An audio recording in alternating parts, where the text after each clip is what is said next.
अस्सलामुअलैकुम, क्या हाल है आप सबका। उम्मीद करती हूँ कि आप लोग सब खैर खैरियत से होंगे और रमज़ान के रोज़े रख रहे होंगे। मैं भी ठीक हूँ आप लोगों की दुआओं से। और यहाँ पे आज का जो मौसम है वो बहुत ही प्यारा हुआ है। बादल बहुत ज़्यादा आए हुए हैं आसमान पे, ये देखें आपको नज़र आ रहे होंगे, क्लाउडी क्लाउड हैं। तो मौसम बहुत प्यारा था तो मैंने वीडियो बनाई, मैंने कहा चलें आप लोगों से भी शेयर करती हूँ। माशाल्लाह माशाल्लाह। अच्छा, ये जो मार्च का फ़र्स्ट वीक स्टार्ट है ना, मतलब फ़र्स्ट वीक है मार्च में, यूजुअली वेदर ऐसा ही रहता है, ना ज़्यादा गर्मी होती है ना ज़्यादा सर्दी होती है। और इस दफ़ा जो रमज़ान है वो भी बहुत अच्छे मौसम में आया है, ना सर्दी है ना गर्मी है। मतलब रोज़ा रखने का मज़ा भी आ रहा है, इबादत करने का भी मज़ा आ रहा है। आगे आगे गर्मी है और जो रमज़ान है वो अगले साल और मज़ीद सही मौसम में आएगा, क्योंकि 10 डेज़ का फ़र्क पड़ता है हर साल। ईद की शॉपिंग का सुनाएं, कर ली है आप लोगों ने ईद की शॉपिंग। लेडीज़ की ज़्यादा होती है, जेंट्स की तो इतनी नहीं होती है। तो आज के मेन्यू में जी हम बनाने जा रहे हैं कीमा आलू, और उसकी रेसिपी में भी मैं आपके साथ शेयर करूंगी। सबसे पहले जो है वो प्याज, आलू और ये सारे लवाजमात जो मैंने आपके साथ शेयर किए हैं ये इसके अंदर जाएंगे। सबसे पहले हम आलू को छीलेंगे। आलू को छीलने के बाद जो है वो प्याज को छीलते हुए तो जो आंखों में आंसू पानी आता है, ओए होए होए उसका तो मत पूछें किस किस की आंखों में पानी आता है।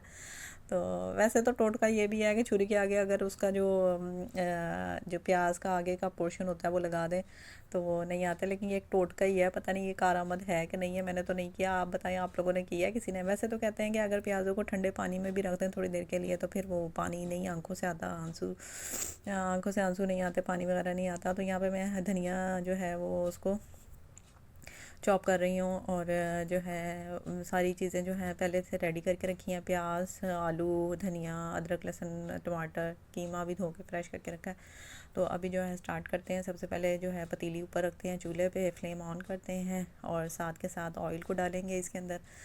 ऑयल अच्छा, तो मैं ईद की शॉपिंग की बात कर रही थी। आजकल जो है ना हर घर का मौजू यही होगा, क्या पहनना है, कपड़े कैसे बनाने हैं, शॉपिंग कैसी करनी है। स्टार्ट हो चुकी है, जिनकी फैमिली बड़ी है उन लोगों ने तो स्टार्ट कर दी है, जिनकी फैमिली छोटी है वो अभी कह रहे होंगे कि एक दो दिन और ठहर जाते हैं, उसके बाद और वैरायटी अच्छी आएगी तो फिर और शॉपिंग कर लेते हैं। वैसे वैरायटी अच्छी आई हुई है। कल मैंने अपने घर कॉल की थी तो मेरी जो सिस्टर है वो अपने बच्चों के लिए कपड़े लेके आई है, तो कह रही थी बहुत अच्छी वैरायटी आई हुई है। तो लेडीज़ की शॉपिंग का ये होता है कि कपड़े जो हैं वो भी रेडीमेड अक्सर लोग लेते हैं, प्रेफर करते हैं बने बनाए, और उसके साथ ज्वेलरी मैच करते हैं, जूता मैच करते हैं और चूड़ियाँ मैच करते हैं, नेल पॉलिश मैच करते हैं। बच्चियों की भी आज जो बच्चियाँ उनकी भी ये होती है, पर्स होना चाहिए, ये चीज़ें होनी चाहिए। तो बहुत अच्छा लगता है बच्चों की शॉपिंग करते हुए और ख़ुद अपनी शॉपिंग, हस्बैंड की शॉपिंग करते हुए बहुत अच्छा फ़ील होता है। तो आजकल तो हर घर का मौजू यही चीज़ चल रही है। वैसे भी कहते हैं कि अगर आपने कोई नया कपड़ा बनाया है या आपने नए कपड़े बनाए हैं तो वो अगर आप रमज़ान के महीने में पहनेंगे तो उसका हिसाब नहीं होगा। वैसे तो ये है ना कि आपके जितने कपड़े होंगे या जितने जूते होंगे या जो भी चीज़ आपने के पास है उसका हिसाब होना है। तो ये सुना हुआ है कि अगर आपने कोई कपड़ा नया बनाया है तो अगर आप रमज़ान के महीने में पहनते हैं तो उसका हिसाब किताब नहीं होगा। तो मेरे हस्बैंड मुझे छेड़ रहे थे, कहते हैं तुमने तो फिर जो इतने बनाया तुम्हारा तो हिसाब बहुत होना है। तो मैंने इस दफ़ा जो बनवाए ना नए कपड़े तो वो मैंने कहा मैंने रख दिए, मैंने कहा ये मैंने रमज़ान में ही पहनने हैं, क्योंकि रमज़ान से पहले मैंने बनवाए थे। तो मैंने कहा रमज़ान के महीने में ही पहनने हैं मैंने ये। अच्छा जी, यहाँ पे कीमे में हमने पहले तो अदरक लहसुन का पेस्ट डाल के उसकी भुनाई की, फिर उसके बाद टमाटर डाल दिया। टमाटर मैंने जैसा कि आपको पहले भी बताया है कि टमाटर मैंने फ्रीज़ करके रखे हुए हैं, तो पीसीस बना के तो एक हांडी के लिए जितना चाहिए वो ले लेती हूँ।